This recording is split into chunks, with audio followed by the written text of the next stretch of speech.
Tonight at 10, a second person makes allegations about the BBC presenter at the centre of claims over sexually explicit photos. BBC News has spoken to the person in their 20s who revealed that they were contacted by a dating app by the presenter and then sent menacing and abusive messages. Today, the BBC's boss faced questions over the corporation's handling of the original complaint and the impact the allegations have had. One thing I would say is these are clearly damaging to the BBC. It's not a good situation. And there are more allegations tonight in The Sun. We'll bring you the latest. Also on the programme, mortgage rates soar to their highest level for 15 years, forcing many homeowners to pay hundreds of pounds more every month.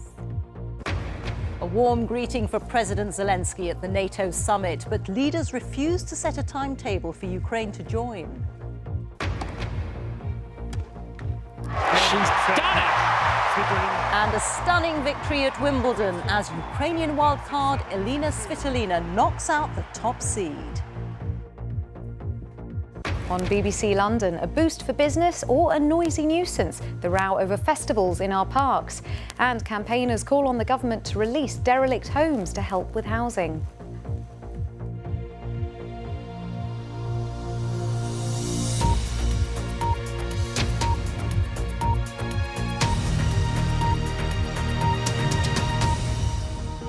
Good evening. A second set of serious allegations involving a person in their 20s has emerged relating to the behaviour of the BBC presenter accused of sending money for sexually explicit photographs. BBC News spoke to the individual, who revealed that they first came into contact with the male presenter on a dating app. While they are not alleging criminal behaviour, they are accusing him of being menacing and abusive. Our special correspondent Lucy Manning is here with me. And Lucy, it is worth stressing that while this presenter, he works for the BBC, BBC News is reporting this story like any other story. You've been investigating. What can you tell us? Well, this is a person, to be clear, who BBC News approached. We understood they might have information about the presenter's behaviour. This is a different young person, to be clear, from the one that The Sun has been writing about. This individual in their 20s was first contacted anonymously by the male presenter on a dating app. And after the two had first connected on the app, the conversation moved to private messaging. And at that stage, the presenter revealed his identity and told the young person not to tell anyone. That individual has told BBC News they were surprised to find out who it was, and they felt under some pressure to meet up with the presenter, but actually they never did. And later, that individual online alluded to having contact with a BBC presenter and implied that they would name him publicly online at some point. The presenter reacted by sending a number of messages which the individual has described as threatening. They say they felt threatened. We have seen those messages. They were abusive, expletive-filled messages. And speaking to BBC News, the young person said they had been scared by the power the presenter held. They said the threats made in the messages had frightened them and they remain scared. While the individual has spoken to us at BBC News, they haven't made a complaint to the BBC Corporate Investigations Unit, which is looking into the original allegations from The Sun. These new claims of menacing, bullying-type behaviour by the high-profile presenter suggest fresh questions about his conduct, which is why we feel it's right to report them. BBC News has contacted the presenter and his lawyer, but haven't had any formal response. OK, thank you. Lucy Manning there. Well, today, the Director General of the BBC, Tim Davie, defended the corporation's handling of the initial complaint against the presenter. The BBC was first contacted almost 8 weeks ago by the family, claiming their child had received money for sexually explicit photos. But the presenter was not spoken to by the corporation until last Thursday. Our media editor, Katie Razzle, reports now on the latest developments. The BBC at the centre of a storm. Not a good situation, the Director General said today. Claim and counterclaim goes on about a BBC presenter, still unnamed, explicit photographs and quite what the BBC did when a family complained. In his first interview since the crisis erupted, Tim Davie said he'd launched an internal review of BBC complaints procedure. I think there's a valid question that I'm asking, which is how are complaints like this red flagged through the organisation? And I want that immediately looked at, and also review the overall process and protocols to make sure we're satisfied by them. Today, as it published its annual report, the BBC offered up a new timeline. The key information is around how they handled that early complaint. On the 18th of May, a family member went into a BBC building to try to complain. The next day, their complaint reached the corporate investigations team, who, we're told, felt it didn't involve criminality but was serious. On the same day, they emailed the family member, who didn't respond. More than 2 weeks later, they called the mobile given, but the call didn't connect. The case was kept open. A month later, The Sun contacted the BBC corporate press office with what the BBC said contained new allegations. After that, with the top executives informed, the complainant interviewed and the presenter spoken to for the first time, action was swift. It was a difficult situation in which we were not getting response to attempts to get more information. When the information came to me on the 6th of July, I think we acted very speedily. That action included suspending the presenter. The Director General told me today he hasn't personally spoken to the still unnamed presenter throughout this, but Mr Davie is still under pressure, particularly over how much effort was made to investigate that serious complaint made in May. That timeline today they've released, I have to tell you, is very damning. The idea that after you get a complaint of any kind from concerned parents saying a major presenter is giving vast amounts of money and turning my child into a drug addict, whether or not it's true, because you can't know at that stage, you have to ring alarm bells like mad. The BBC has now spoken publicly, The Sun has not, though it's pushed back on the claims by the lawyer for the young person at the heart of this that its story is rubbish and that nothing inappropriate or unlawful went on between their client and the presenter. Today, The Sun had the family standing by their story, asking how their loved one could even afford a lawyer. The paper told us it felt the family is being attacked for not understanding the BBC complaints system. With the police now involved, the Met has asked the BBC to pause its own investigation, but the corporation does feel damaged by this story. Well, I think the BBC is often in the midst of quite painful and difficult affairs and storms. And I think one thing I would say is these are clearly damaging to the BBC. It's not a good situation. There have now been days of headlines and media attention, but no real sign of the story reaching an end. Well, in a moment, we'll talk to our legal correspondent, Dominic Casciani. But first, Katie is here with me, and more claims tonight in The Sun, Katie. Yes, including an allegation that the presenter broke COVID lockdown rules to travel to see a younger individual who he'd met on a dating site. The newspaper says it's seen messages which suggest that as well as visiting the 23-year-old's home, he also sent money and asked for a picture. He was sent a semi-naked photograph. The Sun says the individual told the paper that the presenter travelled to another county to meet them at their flat in February 2021. That was during the third national lockdown. Of course, to reiterate, we do not know the truth of this ourselves. But there is other pressure now on the presenter from a BBC colleague, because tonight Jeremy Vine has tweeted that he thinks the man involved in the scandal should now come forward publicly. Vine, remember, felt the need to come out at the weekend, along with others, including Gary Lineker and Nikki Campbell, to say they weren't the unnamed presenter. Now, Vine says these new allegations today will result in more vitriol being thrown at innocent colleagues. The BBC, he says, which I'm sure he, the unnamed presenter, loves, Jeremy Vine says, is on his knees with this. On its knees isn't the phrase that Tim Davie used today, although he did accept it was difficult. OK. And Dominic, going back to the Sun story, what were the lockdown rules at the time in question? Well, we were in a lockdown. It was the third major lockdown. It began on the 6th of January. If everybody cares to remember back to those very, very difficult and desperate times, we'd been through a very complicated series of tiered restrictions around England, and in early New Year the government said we're going to go into a full lockdown, and that lasted all the way through to March, when it was slowly and progressively eased as the vaccine programme rolled out. So at the time that the Sun says this meeting, this travel took place, that would have been during that lockdown. I think what's really complicated here is to wonder where this actually leaves the investigation, because the police at the moment have asked the BBC to effectively step back from its own inquiries so they can take primacy in trying to work out whether there's something criminal in relation to the first allegation from the Sun, in relation to the alleged sexually explicit images from a young person.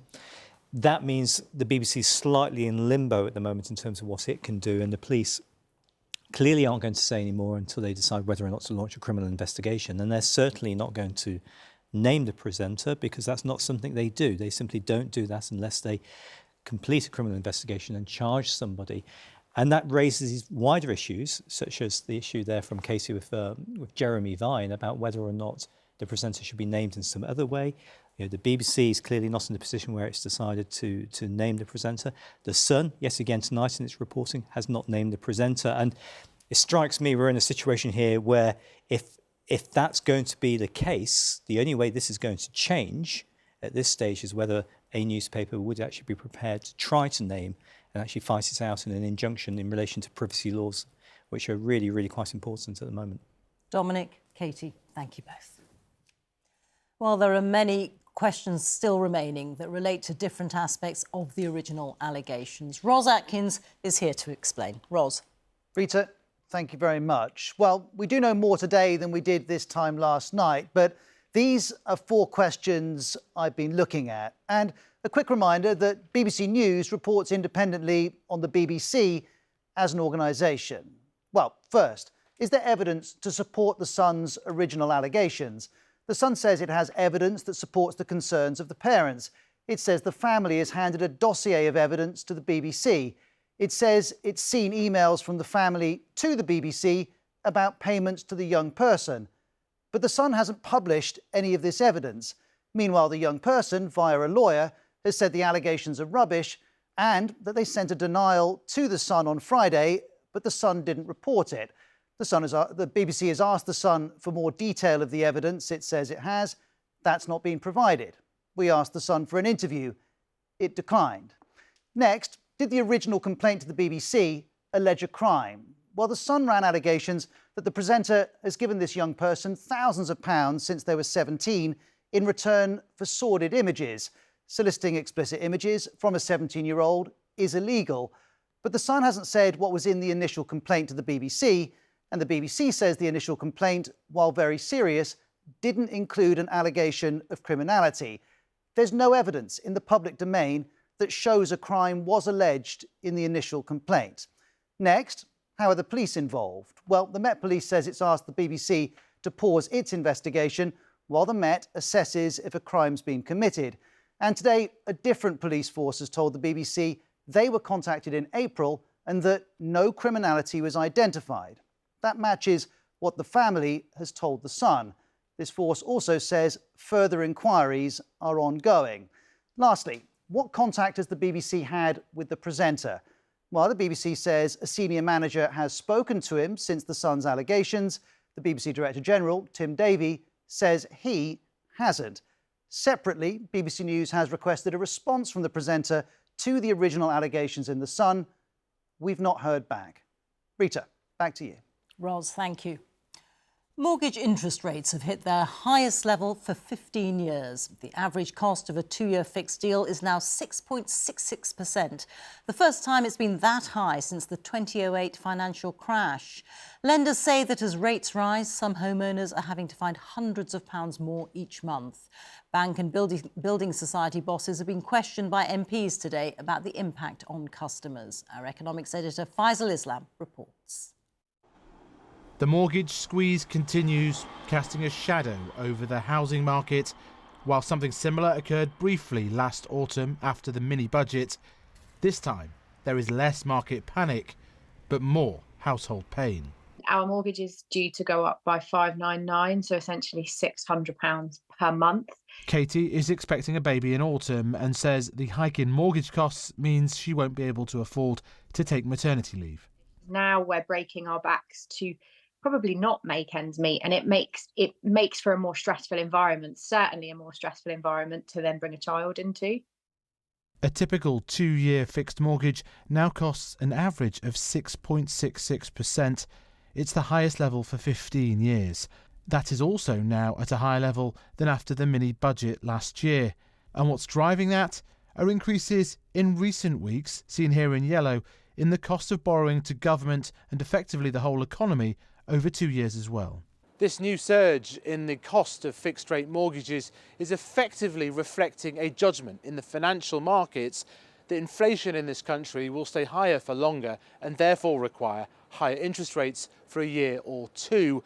More evidence for that from today's wages data going up by a joint record over the past year. All eyes now on critical inflation figures next week and a new decision from the Bank of England likely to raise rates again early next month. Right now, the markets are deciding for themselves. Unknowns and known unknowns. The chief executive of Barclays Bank doesn't see, so far, a repeat of the 1990s property crash. But is the response a little bit more benign these days? Should we expect a similar response that we got in the 1990s? What's going on in that market? Well, I think the response has been more benign. First of all, people have jobs. Second, people are finding value for money. They're managing their finances well, and they're controlling their spending, getting this value in their expenditures. And third is that the banks, and we are certainly very, very committed, while we're not seeing signs of stress, we're committed to helping people who might believe that they might have difficulty meeting their mortgages. Lenders are stretching the length of their mortgages, offering mortgage holidays and trying to be flexible, but that will only go so far as rates continue to climb. Faisal Islam, BBC News. And if you're struggling with rising costs and mortgage payments, there are tips on saving money in the Tackling It Together section of the BBC website. So just head to bbc.co.uk/news or use the BBC app. President Zelensky has accused NATO of weakness and uncertainty over the reluctance of some members to set a timetable for Ukraine to join the military alliance. NATO leaders meeting in Lithuania have agreed that Ukraine can join, but only when certain conditions are met. NATO's Secretary-General Jens Stoltenberg said the alliance had never sent a stronger political and practical message about Ukraine's path to membership, but made clear it could not join while it was at war with Russia. Our Europe editor Katya Adler sent this report from the summit in Vilnius. Disappointed Volodymyr Zelensky put on a brave face today for supporters in the Lithuanian capital. I came here today believing in partners, in a NATO that does not waste time. Ukraine will make NATO stronger. NATO will make Ukraine safer.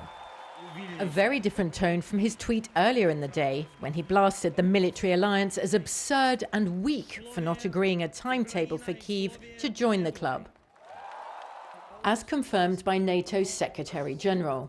The invitation will be issued when conditions are met. This is not the picture of absolute unity NATO was hoping for at its summit, which leaders here know Vladimir Putin is watching closely from Moscow.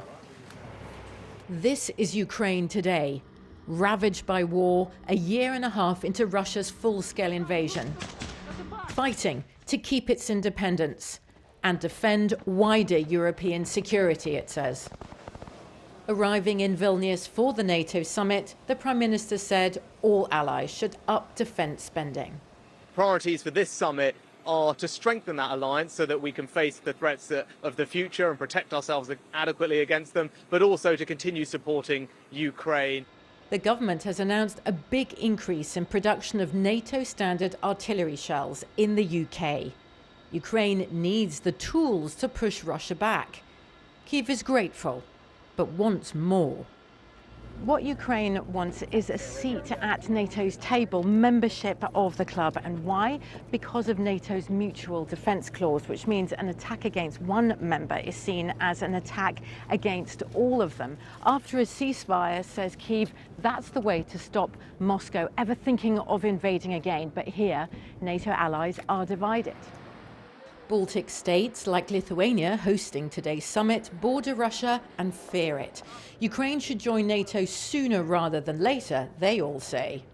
We also owe it to the Ukrainians because they are fighting there so that the British, Estonians, Americans don't have to fight with Russia. But the US and Germany are more hesitant. They fear direct conflict with Russia if Ukraine joins NATO anytime soon. This is not a competition. Who's at what moment at what point. The most important thing is that we are all increasing our military support for Ukraine. Tonight, Ukraine's president was given a seat at NATO's table, for dinner at least. The spat over membership aside, this relationship is close. Katya Adler, BBC News, Vilnius. Let's speak now to our security correspondent, Gordon Carrera, who's in the Ukrainian capital, Kiev, for us. And Gordon, what will be the reaction in Ukraine to the summit, and what does it mean for the war? Well, Ukraine has been knocking at NATO's door for years now, asking to join. And what you heard today was President Zelensky effectively pounding on it, asking to be let in on his way to the summit, saying it would be absurd not to be given a timetable. Now, that would appear to be a way of putting some last-minute pressure on those NATO leaders, but he didn't get what he wanted. There was a step forward, but no absolute commitment. Now, I think Ukraine is being careful not to sound too disappointed or too angry. After all, they need NATO. They need that continued supply of weapons from NATO for their counter-offensive. But weapons are not enough, they believe. They need the kind of security guarantees they could get from NATO. They're worried about ambiguity. One Ukrainian MP said to me, Russia understands the language of force. What they heard from that NATO statement today was the language of hesitation.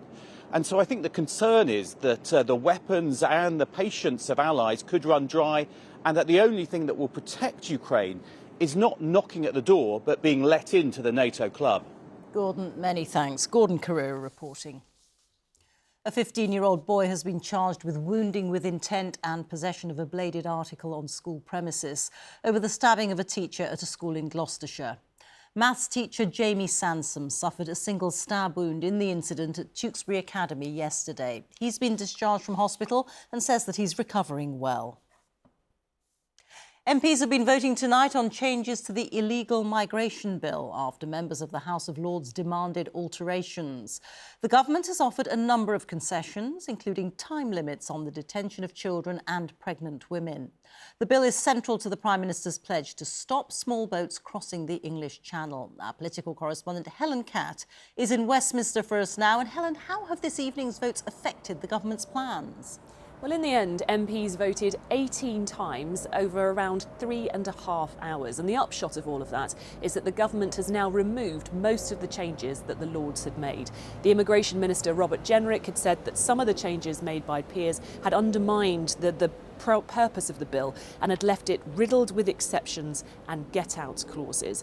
Now, the government did make some concessions in areas where it was also under pressure from some Conservative MPs. It's reinstated a 72-hour time limit for detaining pregnant women. It's added in a clause that allows unaccompanied children to be granted immigration bail after 8 days of detention, longer than the Lords wanted, less time than the government originally proposed. No concessions, though, on exemptions for people claiming to be victims of modern slavery. The former Prime Minister Theresa May was among 16 Conservatives who voted against the government on that this evening. But where we are at this point this evening is that the government won all of its votes. The bill now goes back to the Lords, where we're likely to see further resistance. It's a long way from being done yet.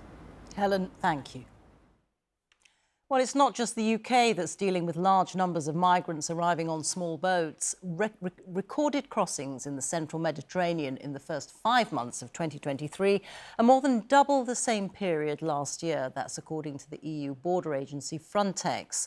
The journey is fraught with danger, and last month hundreds are feared to have died when a vessel sank off the coast of Greece.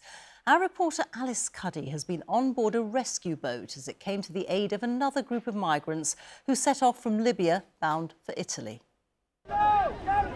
This is what it looks like to have gambled your life and won. Most of these 86 migrants are under the age of 18, their lives ahead of them. But they said nothing could stop them from trying to cross the Mediterranean. It's either you reach at Europe or you die at the sea, you know. So it's only two options, you know. So you have to choose, sir. For many of these young men, this isn't their first attempt. Everyone we spoke to had friends who had died making the same journey. Rescue NGO SOS Méditerranée bring all 86 safely aboard. Most are from the Gambia, and many left home years ago. A large number seek opportunities in Europe, but some seek asylum. This 16-year-old tells us he was forced to flee Togo due to his family's political connections. When the soldiers come around our house, when somebody come and pick me in the bush to hide me. So later, the person come back to tell me that your mom is dead. Your dad too is dead. Those we speak to say they have suffered abuse at the hands of Libyan authorities after failed crossings. To improve their odds, some monitor rescue vessels on their phones. I like social media. Even this vessel finders, I have all of them in my phone. I used to do research, you know, because I don't just jump on water like that, you know. The boys now prepare for a life in Italy. Critics, including the Italian government, accuse rescue NGOs of acting as a pull factor, encouraging migrants to make this dangerous journey. We put this to SOS Méditerranée. In the last 72 hours, 5,000 people arrived in the island of Lampedusa, and there is no NGO at sea at the moment. So it just shows that people just will leave because they have no other choice. Most of the boys say they wish to support families back home. One wants to be the next Marcus Rashford, others doctors and accountants. After borrowing money for the journey, this 18-year-old says turning back is not an option. It will be a shame for me, you know, and a waste for me, you know, to collect money from my people and I didn't reach my destination. I walk back home, you know. As they disembark, it is unclear whether what Europe will offer them will be worth the life or death risk they took. Alice Cuddy, BBC News. The European Court of Human Rights has ruled in favour of the double 800-metre Olympic champion Caster Semenya in a case involving testosterone levels in female athletes. The 32-year-old South African was born with differences of sexual development and is not allowed to compete in events between 400 metres and a mile without taking testosterone-reducing drugs. It's unclear what effect the decision will have on the existing restrictions. At Wimbledon, the unseeded Ukrainian Elina Svitolina has pulled off the shock of the championships, beating the top seed Iga Swiatek. And the men's favourite Novak Djokovic found himself behind for the first time this tournament, but responded in brutal fashion to beat Andrei Rublev, as Andy Swiss reports. She is the feel-good story of these championships. Elina Svitolina, unseeded, unstoppable. A proud Ukrainian, she said she wants to bring happiness to her country here, but she was up against the top seed Iga Swiatek. Roared on by the fans though, Svitolina seized the first set. But then Swiatek, who wore the Ukrainian colours on her cap in solidarity, hit back. Nothing wrong with that one. Suddenly it was one set all, but carried on a wave of emotion, Svitolina was spectacular. And soon a dream win was reality. She's done it! Svitolina, who only returned to tennis 3 months ago after having a baby, had knocked out the world #1. How do you celebrate that? Well, first of all, I'm gonna have a beer, probably. At the beginning of the tournament, if someone would tell me that I will be in a semi-final and beating world #1, I would, just say that they are crazy. Well, Elina Svitolina will face another unseeded player, Marketa Vondrousova, in the semi-finals. In the men's singles, meanwhile, another big shock didn't quite materialise. Defending champion Novak Djokovic was up against Andrei Rublev. Straightforward? Certainly not. Rublev took the first set, but his hopes of an upset were soon snuffed out, as Djokovic ultimately left him for dust. And that's it. And for his rivals, well, he had this message. I know that they want to get a scalp, they want to win, but it ain't happening still. Fair to say the rest have certainly been warned. Andy Swiss, BBC News, Wimbledon. But the weather is happening. Here's Matt Taylor. Matt. Hi there, Rita. Just the odd passing shower at Wimbledon through tomorrow, but elsewhere across the Northern Hemisphere, it's all been about the extreme rainfall. Take a look at this. This was Vermont yesterday after what's been classed as a 1 in 1,000-year rainfall event. Extreme rains also hit northwest India, 3 times the normal monsoon rainfall.